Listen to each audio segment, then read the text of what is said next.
कहना अगर आप मानते हैं तो देहरी पर नित्य सुबह शाम जल छिड़किए, सुबह शाम दरवाजा खोल के रखिए और देहरी पर दीपक अपने हाथों से जलाइए। सुबह न जले तो कोई बात नहीं, शाम को जरूर जलना चाहिए एक दीपक। और फिर देखिए, एक महीना करके देख लीजिए, अपने घर का माहौल चेक कर लीजिए,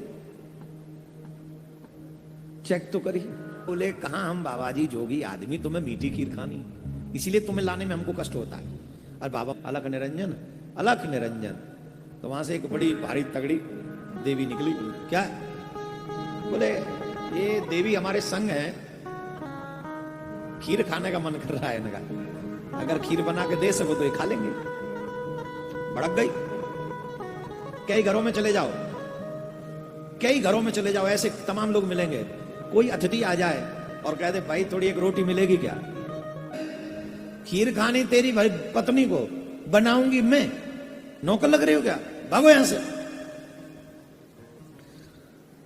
बाबा बोले खा ली हो खीर तो चलें कैलाश। कहा भाई और नाई कर रही, गुस्सा कर रही है, और सही है हमें खीर खानी, उसे क्या मतलब?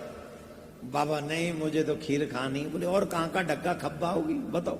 2-3 जगह गए, सबने मना कर दिया, पर उसी गांव में एक बूढ़ी बड़ी माँ थी। माँ दरवाजा खोलोगी? तो माँ ने दरवाजा खोला। माँ ने जब दरवाजा खोला तो देखा एक बाबा खड़े हैं, साथ में एक उनकी कोई देवी जी खड़ी हैं। पूछा कौन है?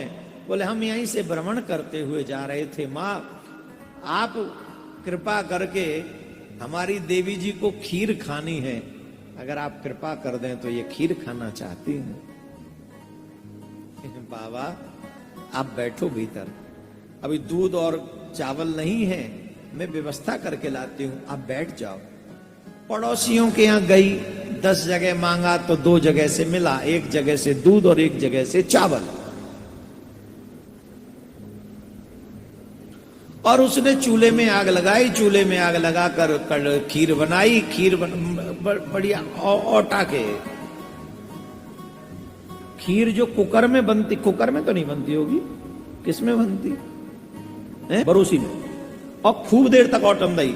और मां पार्वती सोच रही कैसी बनेगी, शंकर भगवान ने मांग के लाई है, बनी जाएगी, कब रिलैक्स रहो आ ही जाएगी। बड़ी स्वाद खीर बनी, ऐसे स्वाद के बाबा को मन कर रहा, देवी तुमने कहा मांगना तो पड़ा 2-4 घरों में, पर आनंद आ गया, बड़ी स्वाद खीर है।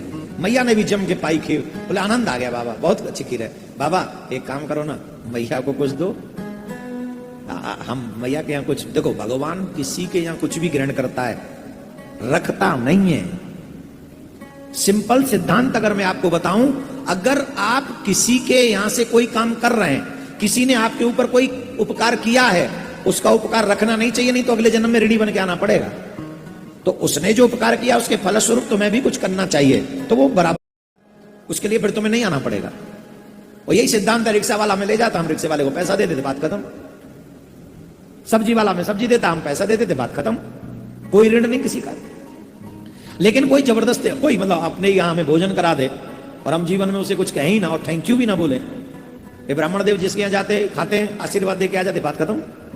वो आशीर्वाद फोगट में क्या? तो माला जाप करके जो एनर्जी एकत्रित करते हैं उसमें से आपको आशीर्वाद देते हैं।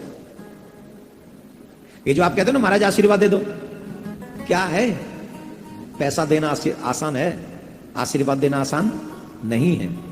आशीर्वाद का महत्व क्या होता है? अपने माँ बाप से पूछना। जब हृदय प्रसन्न होता है तब आशीर्वाद अपने आप निकलता है। ये बहुत महंगी वस्तु है आशीर्वाद, सस्ती नहीं है। पैसे तो 8 घंटे बाबा को सिर पे दया करो, बोले अभी लो। मैया ये खीर आप भी खा लो, नहीं बाबा आप खा लो, आप ही के लिए बनाई, और खा लो बाबा, बोले नहीं अब नहीं चाहिए। मैया कुछ मांगो हमसे, बोले हम क्या मांगे, बुढ़ापा आ गया, अब क्या चाहिए, झोंपड़ी में दिन जीवन कट गया और क्या है। बाबा ने कहा अब नहीं कटेगा जीवन झोंपड़ी में, अब नहीं कटेगा, आनंद में रहो। बोले बाबा बाकी का तो सब ठीक ठाक है, जीवन में एक ही कष्ट रहा। बोले क्या? कोई संतान नहीं हुई। तत्क्षण मैया के घर में संतान नहीं, संतान की भी संतान प्रकट हो गई। चारों तरफ जितने दाने बचे थे ना खीर के, वो चावल के, वो सारे हीरे मोती में बदल गए, सारे। बाबा ने आशीर्वाद दे दिया, जाओ कल्याण होगा। बाबा इतना हीरा मोती, इतना सोना सब दे दिया, नाती भी दे दिए, बेटे भी, बहू दे दिए, सब दे, बड़ी कृपा बाबा है। बाबा ये सब इतने नाती पंथी खड़े कर दिए तुमने, ये सब यहां रह जाए, पर रहेंगे कहां? ये झोंपड़ी में? बाबा मुस्कुराए। बाबा ने कहा जब इतनी सब व्यवस्था हो गई, उसकी भी होगी। बाबा ने हल्का सा त्रिशूल छिवाया, उससे झोंपड़ी से जाते जाते झोंपड़ी गिर गई और वहां पर एक दिव्य महल उस मां के लिए प्रकट हो गया, अद्भुत महल प्रकट हो गया। धीरे नहीं, जोर से बोलना पड़ेगा।